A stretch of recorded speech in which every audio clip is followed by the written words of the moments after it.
সবকিছু জানি, নিজেকে সুস্থ রাখি। আজকের এই সিরিজে আমরা জানব আমাদের চারপাশে যে সমস্ত হোটেল রেস্তোরাঁগুলো রয়েছে সেই হোটেল রেস্তোরাঁগুলোতে আমাদেরকে কি ধরনের খাবার পরিবেশন করে থাকে। আমি সবগুলোর কথা বলবো না, তবে 90% রেস্তোরাঁর কিচেনেতে আমি যেগুলো দেখেছি সেগুলো আপনাদের সাথে শেয়ার করতে যাচ্ছি।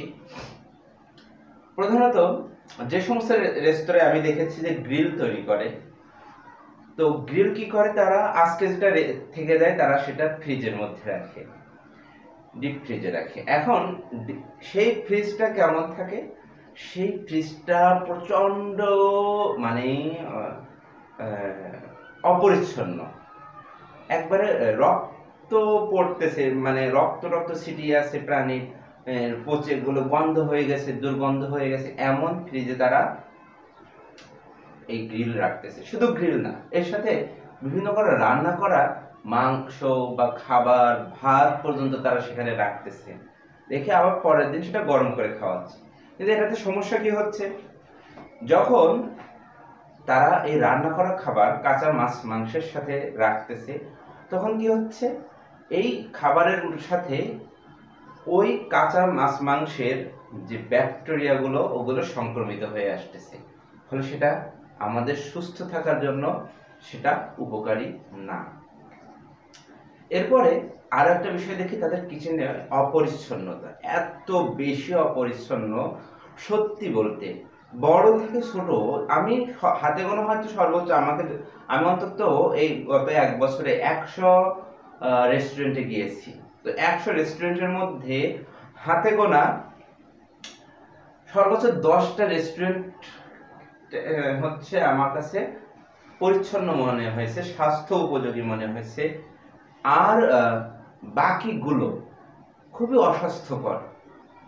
তাদের কি করতেছে আমি দেখেছি যে তারা খাবার, প্রক্রিয়া করা খাবার ময়লার ঝুড়ির উপরে রাখতেছে, শসা কেটে কেটে ময়লার ঝুড়ির উপরে রাখতেছে, এবং তারা কি করছে, প্লাস্টিকের চপিং বোর্ড ব্যবহার করছে, যার থেকে টুকরো টুকরো হয়ে প্লাস্টিক সব খাবারে ছড়িয়ে পড়তেছে। এবং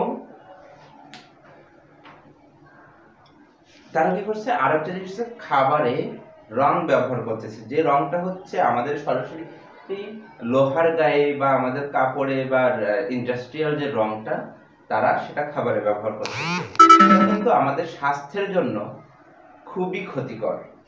এবং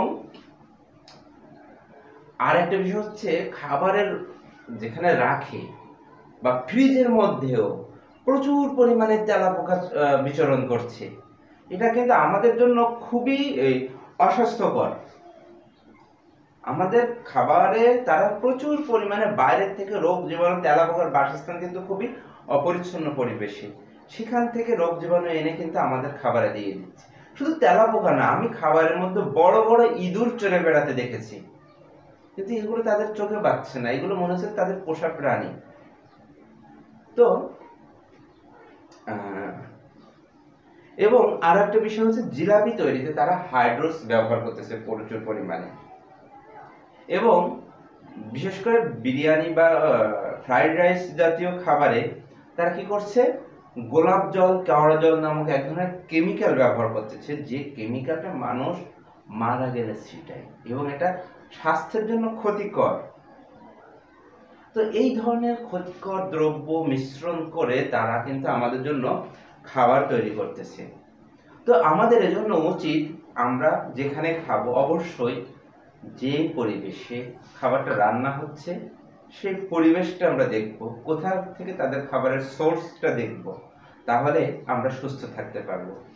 এবং আমরা কোথাও যদি কোনো অনিয়ম পরিলক্ষিত হয়, অবশ্যই আমাদের আশেপাশে অনেক এ ধরনের তত্ত্বাবধানকারী টিম আছে, ভোক্তা অধিদপ্তর আছে, নিরাপদ খাদ্য অধিদপ্তর আছে, এছাড়াও তো আমাদের আইন প্রয়োগকারী বিভিন্ন সংস্থা আছে, তাদের কাছে আমরা তথ্য দিয়ে নিজের সাহায্য করব এবং সারা দেশের মানুষের সুস্বাস্থ্যের জন্য সাহায্য করব।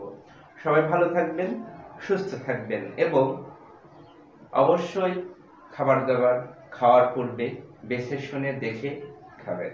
এই প্রত্যাশায় আজকের ভিডিও এখানে শেষ করছি। ধন্যবাদ।